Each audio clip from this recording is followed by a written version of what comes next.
मिस्र की सरजमीन में एक बस्ती ऐसी थी जिसकी गलियों में एक बूढ़े यहूदी का नाम बड़े एहतराम और अजीब खौफ के साथ लिया जाता था।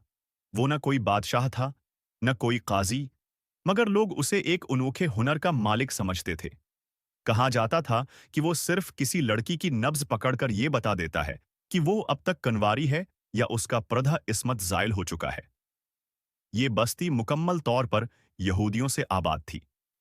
यहूदियों के उस रस्म व रवाज में निकाह से पहले लड़की को उस बूढ़े के पास ले जाना लाजमी समझा जाता था। अगर वो कह देता कि लड़की पाक दामिन है तो उसका निकाह हो जाता, वरना उसकी शादी रोक दी जाती और उसे गुलाम बनाकर बेच दिया जाता। बस्ती के लोग उस पर अंधा एतमाद करते थे क्योंकि कई मर्तबा उसकी बात हकीकत साबित हो चुकी थी, मगर कोई नहीं जानता था कि उसके फैसलों के पीछे असल हकीकत क्या है।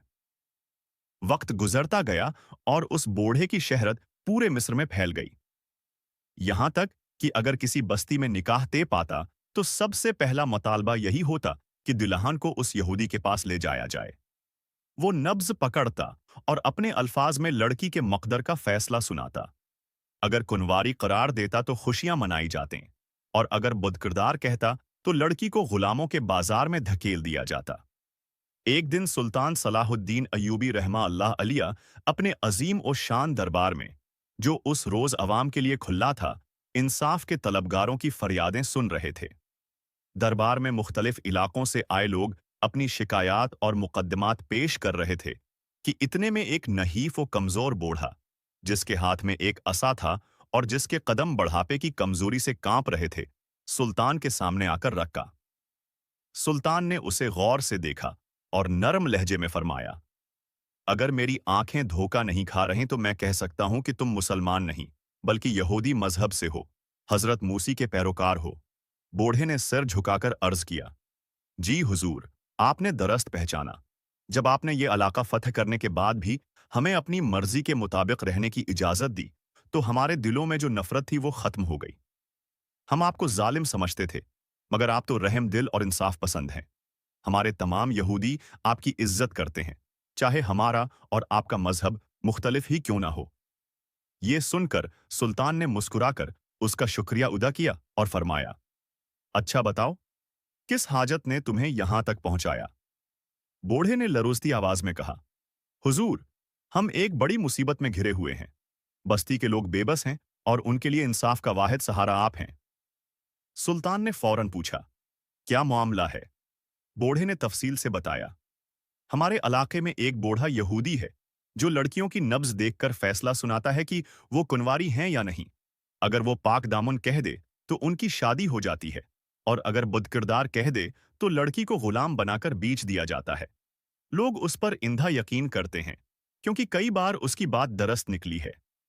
मगर हुजूर, मुझे शक है कि उसके पीछे कोई चाल, कोई खफिया हकीकत है जो किसी को मालूम नहीं। फिर उसकी आवाज भारी हो गई, हुजूर, मेरी एक ही बेटी है जिसे मैंने बड़ी मोहब्बत और नाज से पाला है। अब जब उसकी शादी का वक्त आया तो उसके मंगीतर ने शर्त रखी कि पहले उसे उस बूढ़े के पास ले जाया जाए। अगर वो उसे पाक दामन करार दे तो निकाह होगा, वरना उसका अंजाम भी बाकी लड़कियों जैसा होगा। बूढ़े ने कपकपाती आवाज में कहा, मैं जानता हूं कि मेरी बेटी पाक दामन है। उसने कभी घर की चारदीवारी से बाहर कदम नहीं रखा, मगर मुझे डर है कि वो यहूदी जरूर उसे बुतकिरदार करार देगा। सुल्तान ने संजीदगी से पूछा, तुम्हें ऐसा क्यों लगता है? बूढ़े ने जवाब दिया, हुजूर, आज तक जितनी लड़कियों को उसने पाक दामन कहा, वो बड़े अहदेदारों या रईस खानदानों की बेटियां थीं, और जिन्हें बुतकिरदार कहा, वो गरीब या लाचार घरानों से थीं। मैं एक गरीब लोहार हूं, अपनी बस्ती में एक छोटी सी दुकान चलाता हूं। मुझे यकीन है कि वो मेरी बेटी के साथ इंसाफ नहीं करेगा। अगर उसने एक बार कह दिया कि उसका किरदार दरस्त नहीं, तो बस्ती के लोग मुझे मजबूर करेंगे कि मैं अपनी बेटी को गुलाम बनाकर बेच दूं। मैं अपनी जान के टुकड़े को कैसे बेच सकता हूं? ये सुनकर सुल्तान के चेहरे पर गुस्से और हैरत के आसार नमूदार हो गए। उन्होंने बुलंद आवाज में फरमाया, ये कैसा कानून है और कैसी जहालत? अभी हुक्म देता हूं कि उस बूढ़े यहूदी को गिरफ्तार करके मेरे सामने लाया जाए। बूढ़े लोहार ने झुझकते हुए अर्ज किया, हुजूर, छोटा मुन्ना, बड़ी बात। अगर आप उसे यूं ही गिरफ्तार कर लेंगे तो बस्ती के लोग जो पहले ही गैर मुस्लिम हैं आपसे बदजन हो जाएंगे।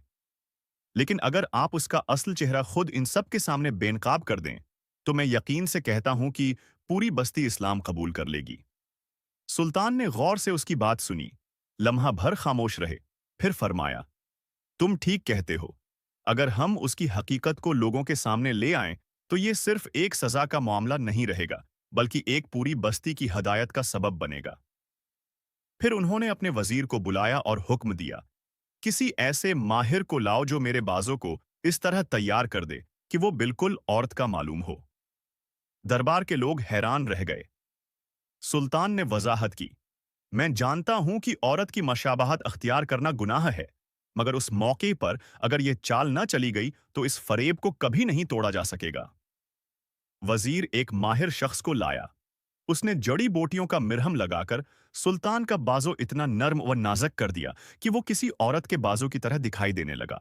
फिर सुल्तान ने चेहरे पर रेशमी नकाब और लंबा चगा ओढ़ लिया, यहां तक कि वो बिल्कुल एक बापरदा औरत लगने लगे। उसके बाद सुल्तान ने अपनी तलवार कपड़ों के अंदर छिपाई और बूढ़े लोहार के साथ उस बस्ती की तरफ रवाना हुए।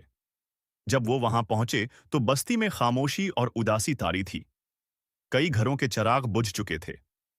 सुल्तान ने लोहार से कहा, तुम बस्ती वालों को जमा करो मगर खामोशी से, ताकि उस यहूदी को कुछ पता न चले। बूढ़े ने ऐसा ही किया। सुल्तान ने औरत का रूप धारा और उस खीमे में दाखिल हुए जहां वो बूढ़ा यहूदी बैठा था।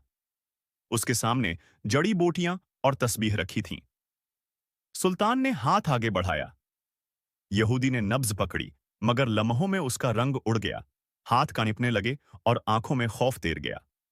लोहार ने पूछा, क्या हुआ हुजूर, आपका रंग क्यों जर्द पड़ गया? यहूदी ने घबराकर कहा, यह किसी लड़की का हाथ नहीं, न किसी आम इंसान का। इस नकाब के पीछे कोई बहुत बड़ी हस्ती है। इसी लम्हे सुल्तान ने नकाब हटा दिया और पूरी शान के साथ फरमाया, अगर तुम इतने माहिर हो कि हाथ पकड़ते ही पहचान गए, तो बताओ तुम्हें कैसे मालूम होता था कि कौन सी लड़की पाक दामन है और कौन बदकिरदार? बगैर सबूत के तुम कैसे फैसले करते थे? यहूदी कांपने लगा और रोते हुए बोला, मुझे माफ कर दीजिए, मैं सब झूठ बोलता था, सिर्फ दौलत जमा करने और अपनी होश पूरी करने के लिए ये सब करता था। वादा करता हूं कि अब ऐसा कभी नहीं करूंगा। सुल्तान ने गुर्जदार आवाज में फरमाया, तुम्हारे जुल्म की कोई माफी नहीं। इतने में बस्ती के लोग भी खीमे में दाखिल हो गए। वो सब उसकी अकरार करदा बातें सुन चुके थे।